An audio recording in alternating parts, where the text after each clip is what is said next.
In the addiction world, it's just rough. And you got to be rough to survive. I would abuse people. If I saw you coming to the Changadeng light, you're coming for me. I used to abuse you from far so that you don't come anywhere near me.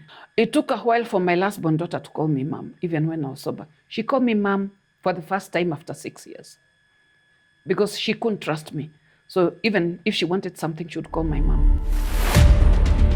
Hers is a story of addiction and hope, and today I'm seated next to Mathu, the vice chair at Nacada, and she's here to talk about her addiction to alcohol, how it impacted her life and her recovery journey. Karibu sana. Thank you very much. Unaendeleaje? Naendelea vizuri sana. You look lovely. I love your outfit. Thank you. Yes. And Anne, before we start even with your story, I would want you to introduce yourself. I know you're a familiar face, but nataka Wakenya wajue who you are and what you're all about. Okay, I'm Mathu. I'm the vice chair of Nacada board of directors. I'm also a recovery coach, a trained recovery coach. I'm also a recovering alcoholic. I've been sober for the last 19 years, uninterrupted sobriety. So I've not had a relapse. I've not had any mood-altering substance for the last 19 years. Mm-hmm. Yeah, this is my 19th year. 19 years is an impressive number. Thank you. But there was that time where you took your first sip. Yes. Take us back to that moment. I took my first sip when I was about 10 years old. My father was an alcoholic, so he started giving us alcohol when we were still kids. And early exposure is one of the contributing factors to my addiction. And also, I'm also genetically predisposed. So you took your first sip at a tender age. Yes. How did that affect your life? Actually, when we were young, we thought it was fun. Because you see, like it was not an everyday thing. So we used to only take Muratina when we had a function. You know, my dad loved Muratina. And you know, Muratina was considered a harmless African brew. So later on, then, you know, my dad would take Tusker as well. And then we relocated to Thika.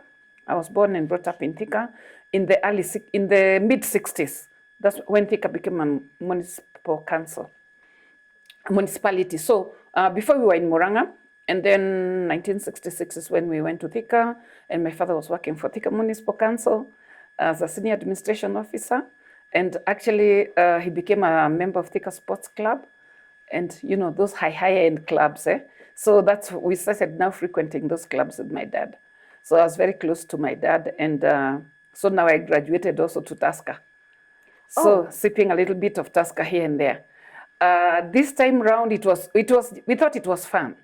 But later on in life is when we realized that all those children who used to go to Thika Sports Club then with their parents, first of all the parents are dead right now.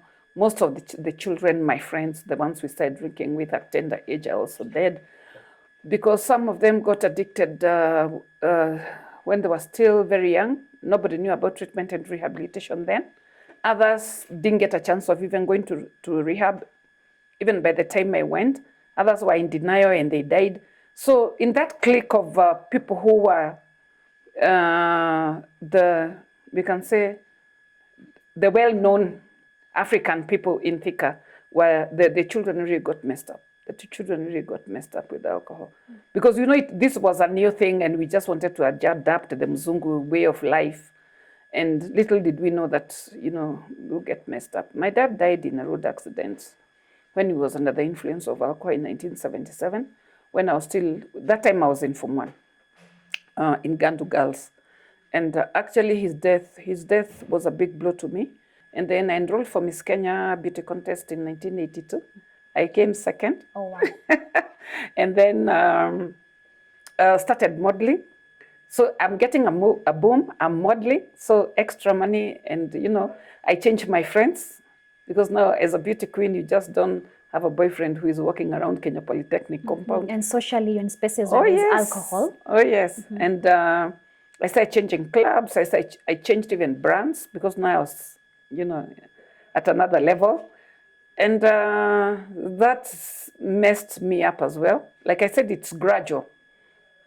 Again, because of my behavior, not going back to college in the afternoon, I'm just there modeling up and down.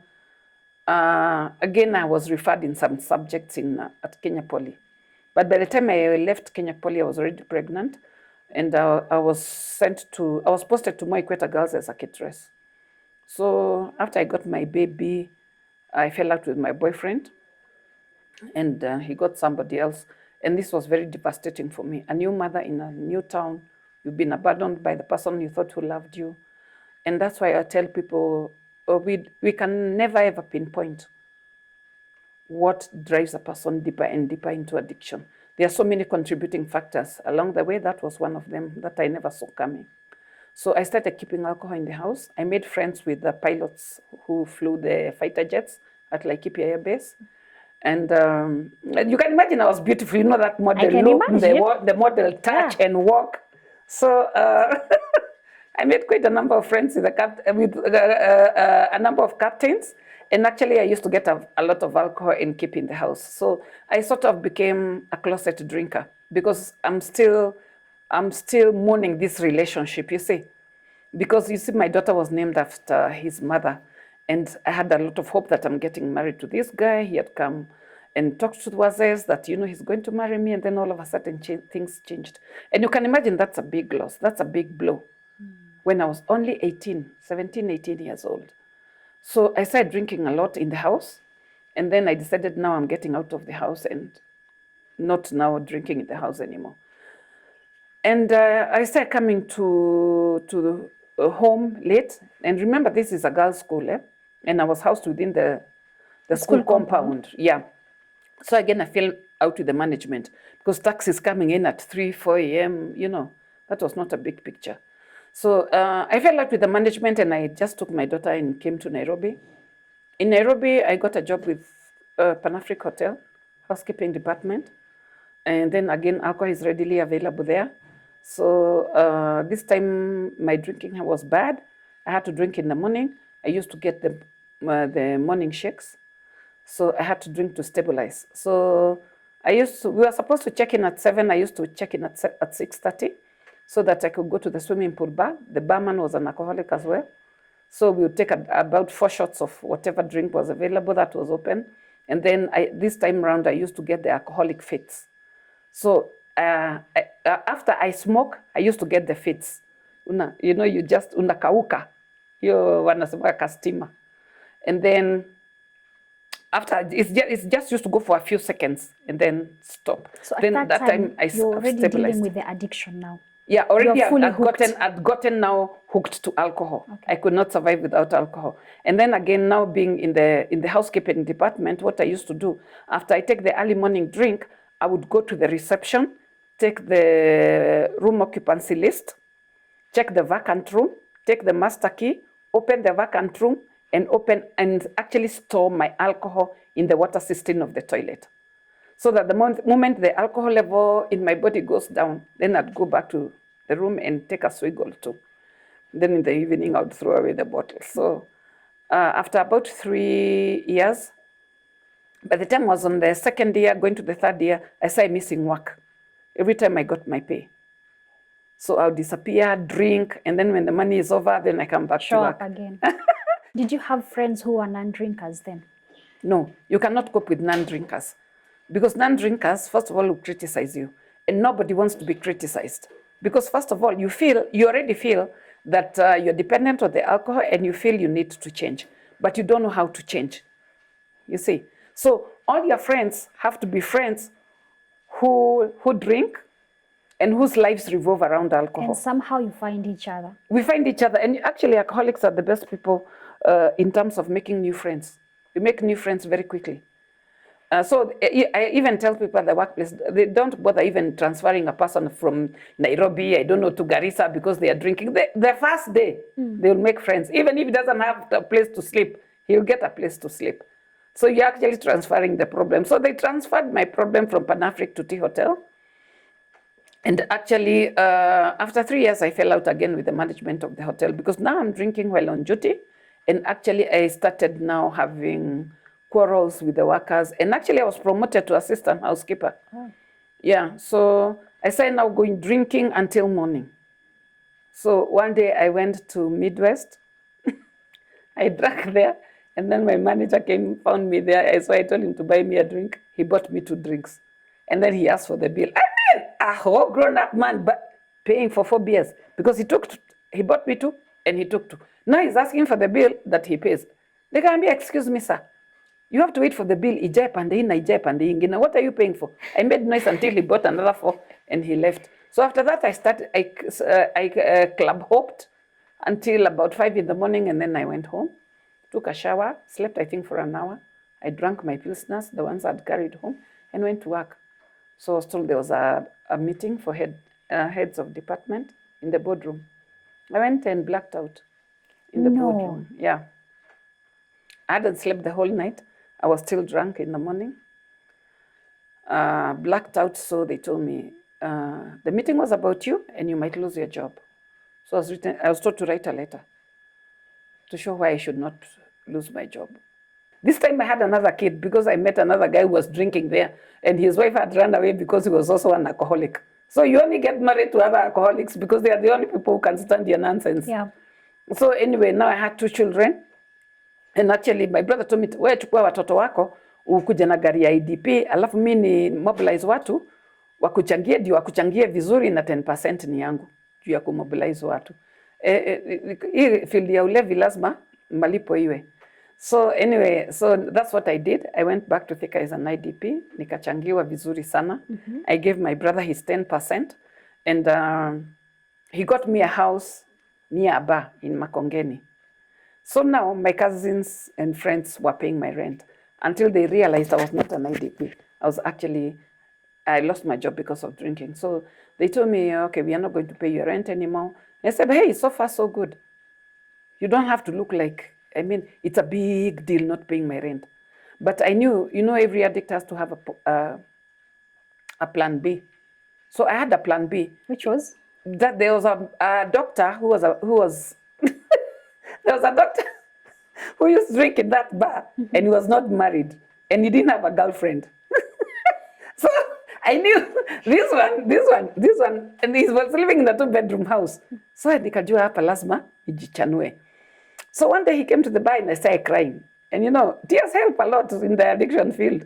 So in the addiction world. So actually, he asked me, Gashari, why are you crying? I said, no, now I don't have a place to stay. The people were paying my rent, and I'm an IDP. He said, no, you move into my house plus your children. I have a 2-bedroom house. So actually, we moved. The following day, I was there, speed plus quality. You don't waste time. So he gave me a spare key, and the following day I just brought my things. Ile vitu mzee nilikuwa napepewa na watu nikapeana kwa ploti.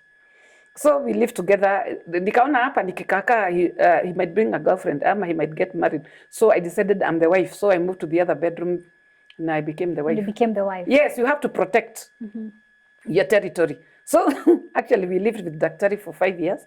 He kept on being transferred from one hospital to another because of drinking. He had a severe drinking problem. Actually, he has gotten to the last stages of addiction, where he could not actually work before drinking. So we started keeping alcohol in the house, and he had to drink in the morning before he reports to work. So we were transferred from Thika District Hospital to PGH Nyeri. From PGH, we went to Kirugoya. The MOH refused us. Because of your addiction? He knew us from Thika, so he called the PMO, Provincial Medical Officer. He said, no, these ones I know them. I don't want them to be in this hospital. So we were again transferred to Kirugoya District Hospital. So we stayed there for 2 months. He worked there for 2 months. And then one day he collapsed, vomited blood, and died in the house. And Anne, looking back, you have 2 adults in the same house drinking. How did it affect your kids? My kids, kusema kweli, it started manifesting now later in life. Is when we realized how much my drinking actually affected my children. Because I was an absent mother living with the children in the same house. By the time the children go to school, I've not woken up. By the time the children come back in the evening from school, I'm not at home. So we were living in the same house, but there was no mother-child relationship.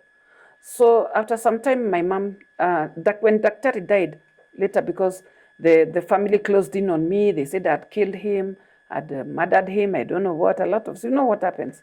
So I was not allowed even to go for the burial. I was not allowed to view the body.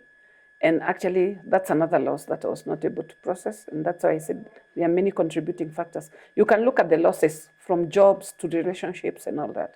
So my mom took the children. I went to live with a family friend in Thika. And I'm very grateful to that lady who gave me a shelter when, again, nobody wanted to see me. May her soul rest in peace, because she later died. So this time round, without money, I started taking second generation alcoholic drinks. There's one we used to call chura, sapphire. Ulikuwa unaiweka kwa meza hivi, inaanza kudance peke yake.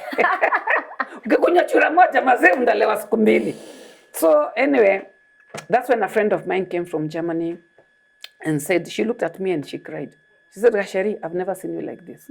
So what I'll do when I go back to Germany, I'll invite you so that you can come and live with me, because I think death ya daktari ilikuwa affect sana hadi you umeanza kukunywa hii matakataka. So that's how I ended up in Germany. So, and then in Germany, I fell out with her because I used to drink. By the time she comes from work, I'm already drunk, nimelala kwa kiti, sijaosha vyombo, I've not cooked. And so she said, in Germany, they keep a lot of alcohol in the house. So it's not a matter of going at it to look for alcohol. Although we used to leave that alcohol and go to the club. No. So there's a club we used to frequent, owned by a Cameroonian. So she said no more alcohol in the house, and they did not buy any more alcohol. So there was no Russian vodka, because I used to take a lot of Russian vodka. So one day I woke up with very, very severe withdrawals, and I went to the bar where we used to frequent. And I stood at the counter and looked at the alcohol and started crying. Because this is alcohol. I can see it. I don't have the money, because she was keeping my money. I don't have the money to buy it. I can't drink.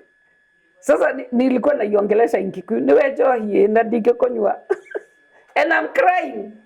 Literally tears are flowing. And the owner of Cafe Duck just looked at me and just knew this one is withdrawals, because my hands were shaking, my whole body was shaking. And he gave me 4 tots of Russian vodka. Then he gave me another 4 tots of Russian vodka, a packet of cigarettes, and a lighter. And so I got my convulsions, and then I stabilized.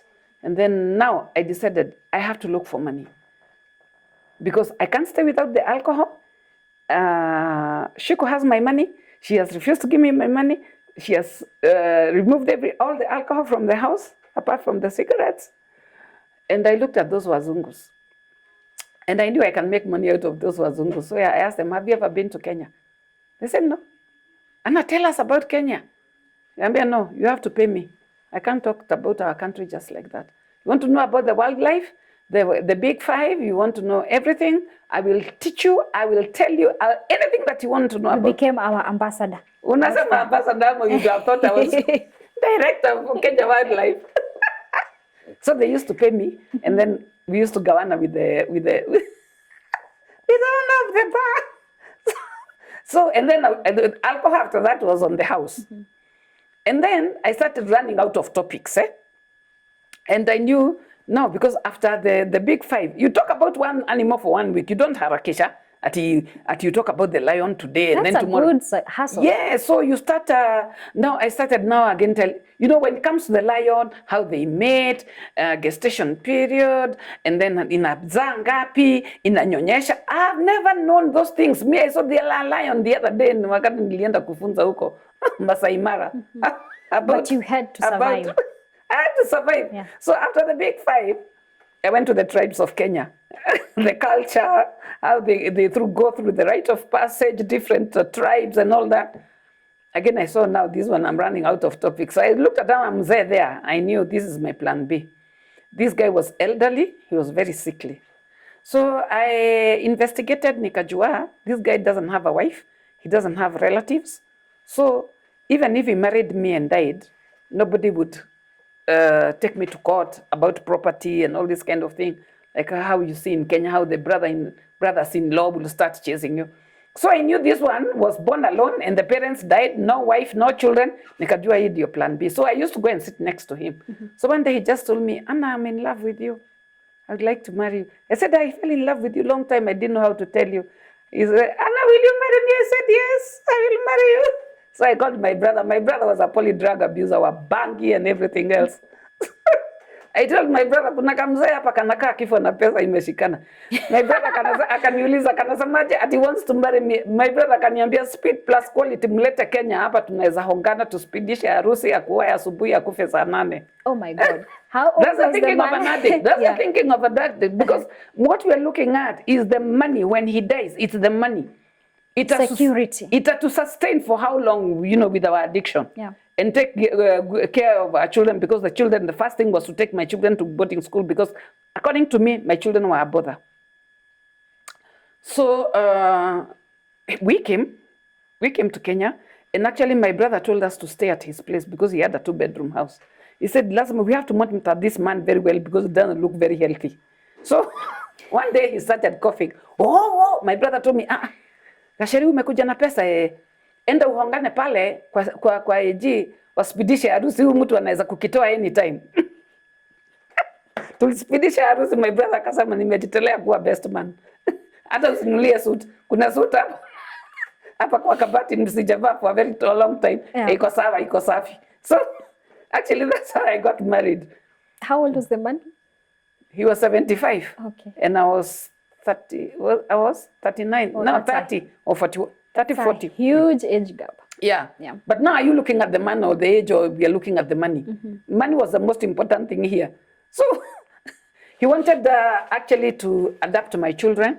And so he had to get some papers in Germany, fill them and send them so that nimpeleke kwa AG ndio niende na watoto wa adapt watoto. So he went and died. Before he wrote the letter, before he sent the letter, before even I called Shiko nikamuza huyu mtu ameandika will. So you are a widow, kids, no money. No kids. The guy has died. He has not written a will. I do not have money. The children were still with my mom because my mom had said she will not allow me to stay with the kids first until wakati yako kwenda Germany na watoto, she'll give the children to me. So now the guy dies. The guy dies. We are in dog. The guy dies. He has not written a will. So do you know I cried for 3 days, not because of his death. I can imagine. Not because of his death, but the property plus the money. Nikijua ile nyumba iko Germany, nikijua Mercedes ilikuwa Germany, nikijua zile gari zilikuwa Germany, and now I cannot access them, I cannot even sell them, I don't even have the money, and this guy had money in the bank. So that was another loss. So now I started even drinking more. I did not even go back to Germany. I started taking second alcoholic drinks, and then eventually I started drinking changa. Yeah, so after that is when I went back to second generation alcoholic drinks. I sold everything. My wedding dress, because it was not even a gown. My wedding dress, I sold my wedding ring, my engagement ring. I sold practically everything that had come with from Germany, my clothes. And now started running out of money, couldn't pay rent, ended up now drinking changa, ended up now living in the slums of Thika. So you can imagine from a Miss Kenya runners-up to living in the slums of Thika, Kiandutu. That's where I was living, drinking changa, and actually my brother got me a place just opposite the changa den. Because this time I was very weak. I was also very suicidal. I attempted suicide 3 times. The first time was when I went to church. I wanted to get born again because I was so tired of this addiction life. And I was thrown out by ushers because I was still drunk. So they threw me out. So I said, okay, fine. If the church can throw me out. And previously, a cousin of mine had told me that even if I died, even Satan would not accept me in hell. Ati nitaenda kuharibu watu wake. Can you imagine Satan ukiambiwa ati kwa shaitani utaenda kuharibu watu? So that means you are such a useless being, and then you go to church, then the church throws you out. So I knew the next thing now, the best thing to do was just suicide. So nikameza dawa hapo, kapelekwa hosi, sikukufa.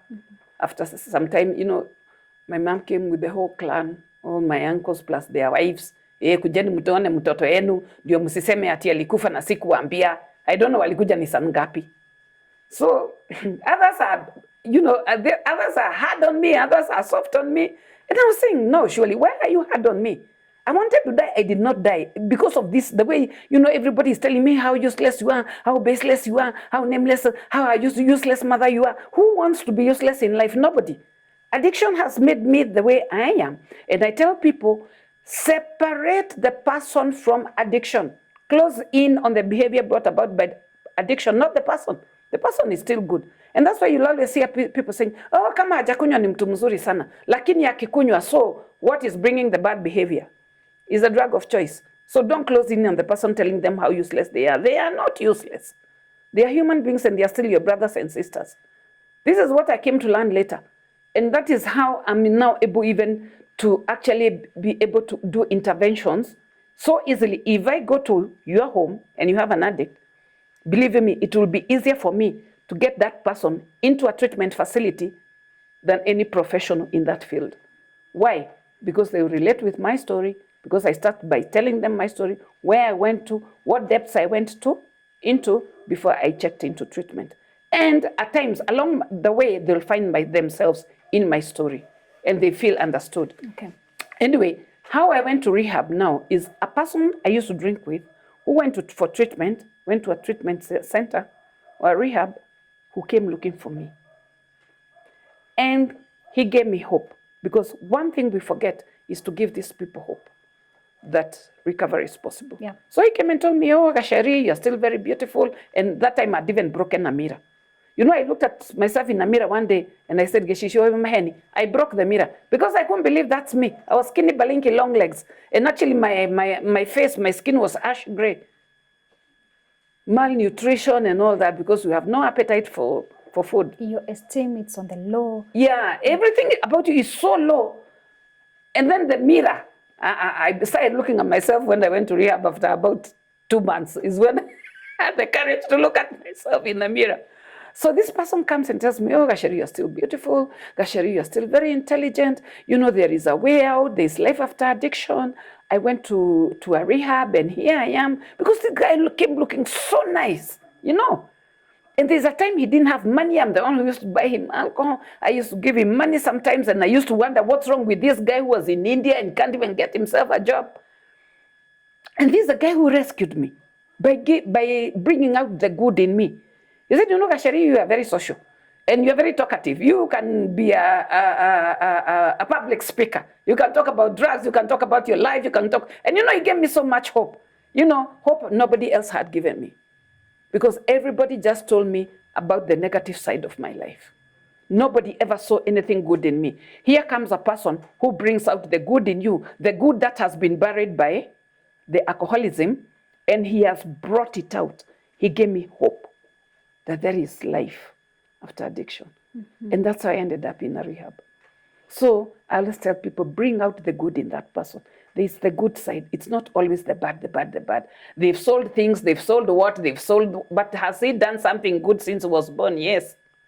So can you bring out that good? Use positive psychology to help someone get out of addiction. Negative psychology, this one has never helped anyone. We only help them get deeper and deeper into addiction. Mm-hmm. Yes. And that's how you started your journey to recovery. That's how I started my journey to recovery, and we went all the way to Homa Bay. I went to Asumbi, Homa Bay. When my mom had that I'd agreed to go to rehab, my mom just told me, make sure you take her at night.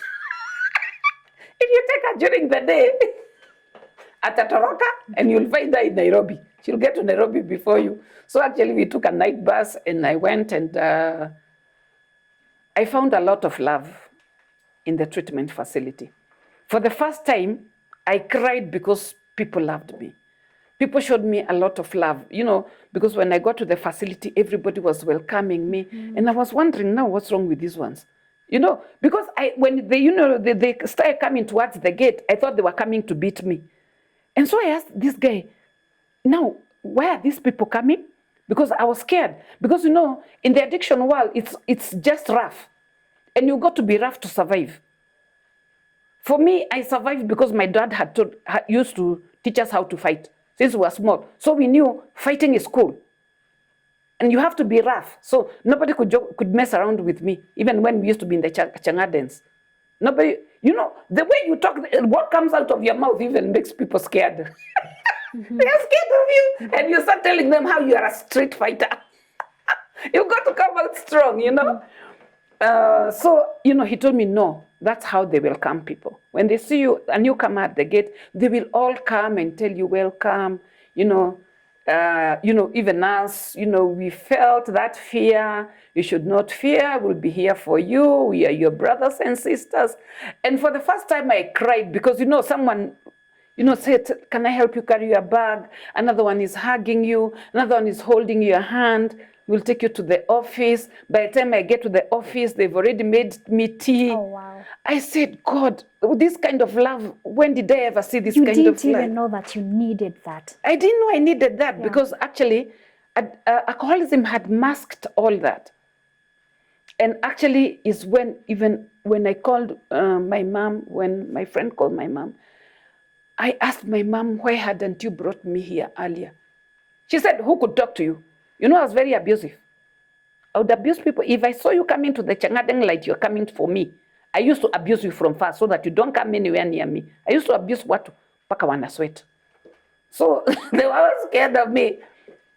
And actually I found a lot of love, and actually my mom came for therapy and we started healing together, and then my children also went for therapy. My daughter has actually joined a support group in the US called ACOA, Adult Children of Alcoholics. But my children, the relationship now we started building, not even rebuilding because there was no relationship. Building mother-child relationship now and became sober. It took a while for my last born daughter to call me mom, even when I was sober. She called me mom for the first time after 6 years because she couldn't trust me. So even if she wanted something, she would call my mom. And then my mom would call me and say, why can't you buy children things? I said, but I'm here in the house. Nobody has told me they don't have anything. But they were so used to asking my mom. There was no relationship. There was no connection. So they would rather call my mom, and then my mom calls me. Because, they were wondering, okay, fine, you've come into our life, but who are you really? Yeah, but at least my daughter, that time she was in the university, so she understood. My son also slowly came to understand where I was coming from.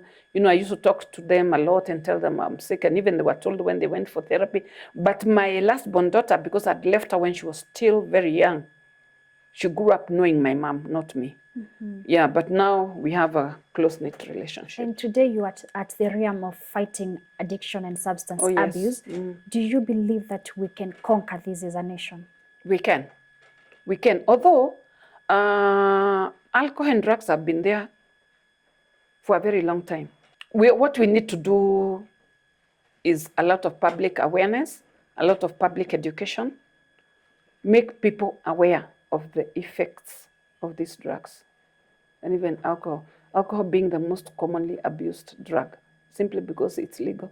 So it's a culture that we have, a drinking culture, which we need to deal with. From the individual level to the family level, community level, county level, and also at the national level. Because we cannot say this is a Nacada fight. It calls for collective responsibility, including the church, including the community itself, including not just the church, let's say faith-based organizations. They've got to come on board, CSOs and CBOs, and we come together and fight this menace. Otherwise, we are losing a lot of young people, and not only young people, because in Kirinyaga, we buried 17, and most of the 17, I think 16, were over 35, between 35 and 65. So we cannot just say it's the young people. But you look at the people who are most affected, is the age between, is it 15 and 45 or 25 and 65, when you're most productive. I think it's 15 and 65. Yeah. That's when you're most productive. That's where we have the highest number of people who have substance use disorders. Yeah. And I know it takes a lot of discipline, actually, especially for someone who has recovered from alcoholism to look the other side and say, this is not my life anymore. What advice do you have for people who are trying to come out of this addiction? What I would like to tell them is that there is a way out, that there is life after addiction. We have support groups, which are free of charge. We have rehabilitation centers. We have the Nacada helpline 1192. This number is 24/7. You'll get a counselor who will talk to you. And also support groups. We have Alcoholics Anonymous support groups, which are free of charge. All Saints Cathedral, Holy Family Basilica, Consolata Westlands, St. Paul's University Way, Kenyatta University Chapel. So they are all over. When you call Nacada helpline 1192, they'll always refer you to a support group which is near to where you live. Yes, and also we have Narcotics Anonymous. We have gambling, a support group for it's called Debt Anonymous for people in gambling, because people are also shifting into gambling a lot. Yes. And alcoholism has affected almost every family in these countries you speak today. How can we get out of this as a family? As a family, first of all, we have to break the denial within the family setting. And I don't blame them. Addiction is shame-based. It's a shame-based disease. Because when a person has cancer, you call the entire family, isn't it? Including your cousins, and not to do a harambe, to take this person to hospital. Or any other chronic disease. Alcoholism, drug addiction is a chronic disease. But what do? We hide our loved ones. And when we hide them, are we enabling the behavior? Absolutely. By not talking about it, for example, especially women, and that's one of the reasons that I went public in 2007. It's because addiction cuts across the board. We cannot say it's only men who are getting addicted. True. We have women, when a woman gets addicted, what they usually do, the family members do, is to put her in the house, buy alcohol and bring to the house. Ati huyu hawezi kaa bila pombe, na badala aende atuaibishe huko, afadhali aletewe. They are even calling the driver, we, ulipeleka stock ya leo? Ama ni tutasikia ako hadi, ama ako Karen shopping center drinking. So family members should actually accept they have a problem. They should actually go for therapy themselves, especially the parents, because most of them are enablers. Most of them are abusers. They're also abusing alcohol and drugs. And you cannot tell a child not to drink, not to do drugs, yet you're doing the same. So a child sees a child does. When you tell your daughter, your son, a 2-year-old, 3-year-old, 4, 5, 6, 7, take this glass to the kitchen. You've been drinking alcohol with that glass. They will sip it. Ile imebaki kidogo, atakunywa kwa njia akipeleka jikoni. When you send your children to the fridge to get you beer, what are you telling them? That it's okay to drink. When you leave church and take children for bouncing castles and whatever, and the children are enjoying themselves, and here you are laughing, you can be heard on the other side of the fence because you are drunk, and your children are there, what are we telling them? That to drink is okay. When they get into addiction, they bring children to the rehab and they say, me, I have a drinking problem, but I know I learned how to control, so nobody can tell me not to keep alcohol in the house. But again, remember, availability and accessibility are triggers to relapse. So if you have alcohol in the house and this person has come from a treatment facility, the sight of alcohol will definitely be a trigger. Yeah. So it calls for collective responsibility. The family setting, they should look for a therapist. If you want a person to come we do home visits as well, to talk to the family about the drinking. We will do that.